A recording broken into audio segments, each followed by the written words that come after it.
अच्छा, ये जो माँग था ये जो आप बोले कि अब तक माँग ही रहे हैं और जो आप पलायन और रोज़गार की बात कर रहे थे, इसको लेकर आजसू के सुप्रीमो ने बहुत ये आंदोलन किया कि झारखंड को विशेष राज्य का दर्जा मिलना चाहिए। इसके बाद जब आप अभी जब विपक्ष में हैं, लेकिन केंद्र की सरकार आपके अलायंस में है, तो अब ये माँग कम क्यों लग रहा है या ऐसा लग रहा है कि अब सुदेश महतो इसको लेकर के और मुखर रूप से बात नहीं करते हैं या आला नेताओं से इस पर चर्चा हो भी रही है या नहीं? जब नियुक्तियां होती भी है तो देखते हैं कि झारखंड के से बाहर के लोग ज़्यादा दिखाई पड़ते हैं। यहाँ तो नियुक्ति करने वाली एजेंसी में जो लोग पदस्थापित किए जाते हैं चेयरमैन के पोस्ट पे, उनको देखना कि मूल से झारखंड के हैं कि नहीं, वो भी अपने आप में जानने की चीज़ है। ये जो अधिवेशन आपका होने वाला है और जैसे कि आपने बताया अभी कि उन्हीं मूलभूत मुद्दों पर बात होगी जो 20 सालों से या 23 सालों से हल नहीं हो पाई है। तो क्या इस मुद्दे पर भी बात होगी या इस पे आजसू का स्टैंड क्लियर होगा कि वो 1985 के समर्थन में है या 32 के समर्थन में? ये आरोप एक अभी नई पार्टी बनी है जेबीकेएसएस, ये लगती रहती है कि आजसू का अंदरूनी समर्थन उस पार्टी को है। वो है या नहीं उस पर नहीं आके इस पे आएंगे कि क्या उस पार्टी के जो बड़े नेता हैं जैसे जयराम महतो और भी जो तमाम नेता हैं, उनको इस अधिवेशन के आखिरी दिन आप लोग बुलाएंगे या नहीं बुलाएंगे या निमंत्रण जाएगा या नहीं? आजसू दफ्तर में है, अधिवेशन को लेकर अभी प्रेस वार्ता खत्म हुई है। हमारे साथ देवशरण दा हैं। आपसे कुछ छोटे-छोटे 2-3 सवाल हैं दादा। ये जो अधिवेशन आपका होने वाला है और जैसे कि आपने बताया अभी कि उन्हीं मूलभूत मुद्दों पर बात होगी जो 20 सालों से या 23 सालों से हल नहीं हो पाई है। तो क्या इस मुद्दे पर भी बात होगी या इस पे आजसू का स्टैंड क्लियर होगा कि वो 1985 के समर्थन में है या 32 के समर्थन में है?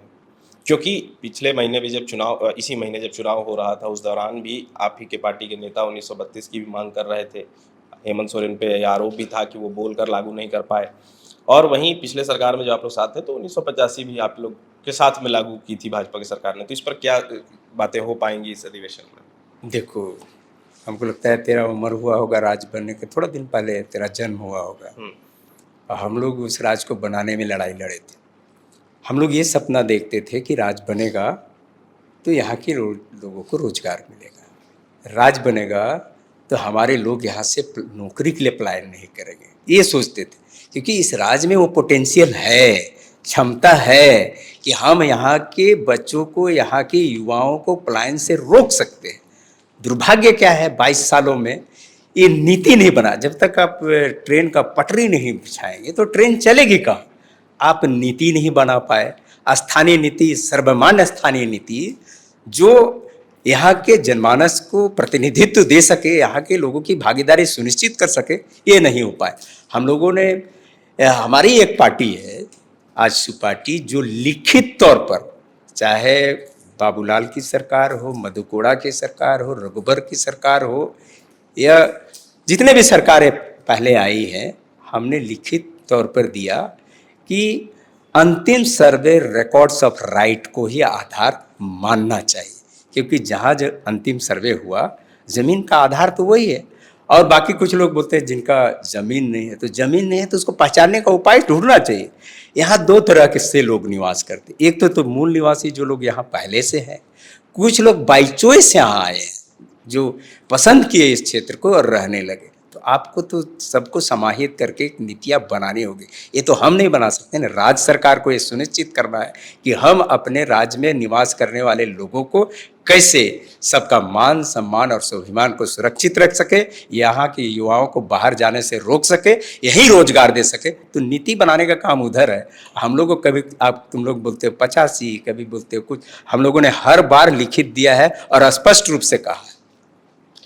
तो चूंकि ये तो अहम मुद्दा है ना, तो इस पर चर्चा होगा अधिवेशन में? निश्चित तौर पर होगा।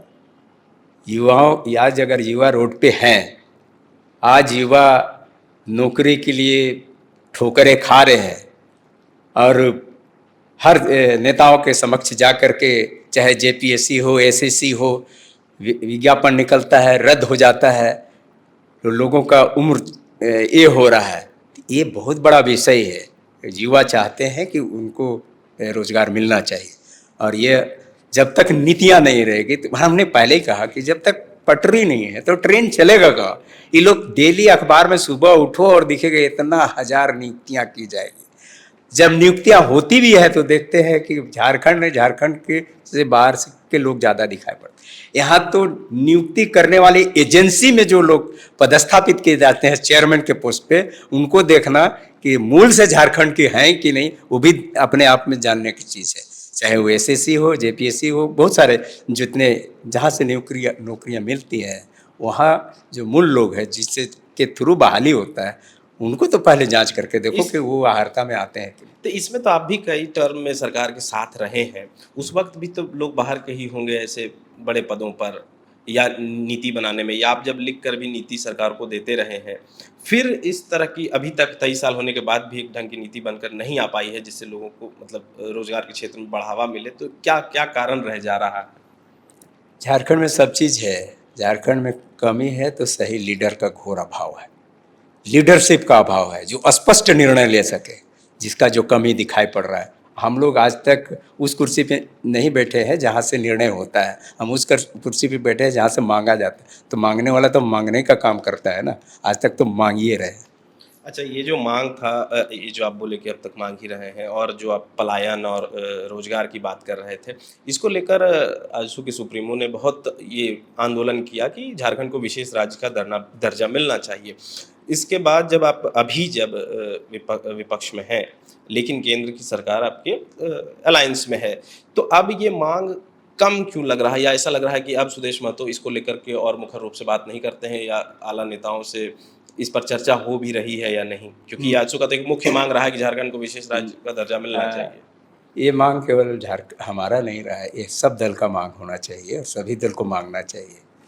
लेकिन जैसे क्वेश्चन हुआ, ऐसा लग रहा है जैसे मेरे घर का मामला है, अरे पूरे झारखंडियों का मामला है। झारखंड को विशेष राज्य क्यों मिलना चाहिए, इसको तार्किक ढंग से हम लोगों ने रखा।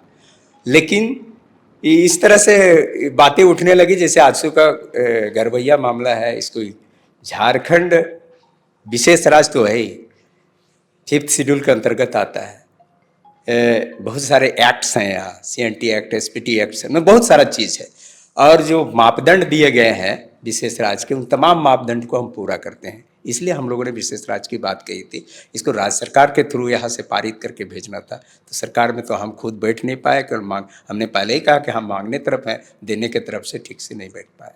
जैसे ही बैठेंगे तो हम लोग करेंगे। अच्छा दादा, इस अधिवेशन को लेकर आपने अभी प्रेस कॉन्फ्रेंस में बताया कि आप तमाम दलों को इस अधिवेशन में बुलाएंगे। ये अधिवेशन सिर्फ आजसू का नहीं है, बल्कि तमाम झारखंडियों का है जो झारखंड की भलाई के लिए काम करना चाहते हैं, लेकिन वो मिल नहीं पा रहा है वो प्लेटफॉर्म, तो आप एक कॉमन प्लेटफॉर्म देंगे। इसमें ये आरोप, एक अभी नई नई पार्टी बनी है JBKSS, ये लगती रहती है कि आजसू का अंदरूनी समर्थन उस पार्टी को है, वो है या नहीं, उस पर नहीं आके इस पे आएंगे कि क्या उस पार्टी के जो बड़े नेता हैं जैसे जयराम महतो और भी जो तमाम नेता हैं, उनको इस अधिवेशन के आखिरी दिन आप लोग बुलाएंगे या नहीं बुलाएंगे, या निमंत्रण जाएगा या नहीं? जयराम युवा है ना जी, नौजवान है ना जी। हम लोग भी नौजवानी में आंदोलन ही करके आए हैं।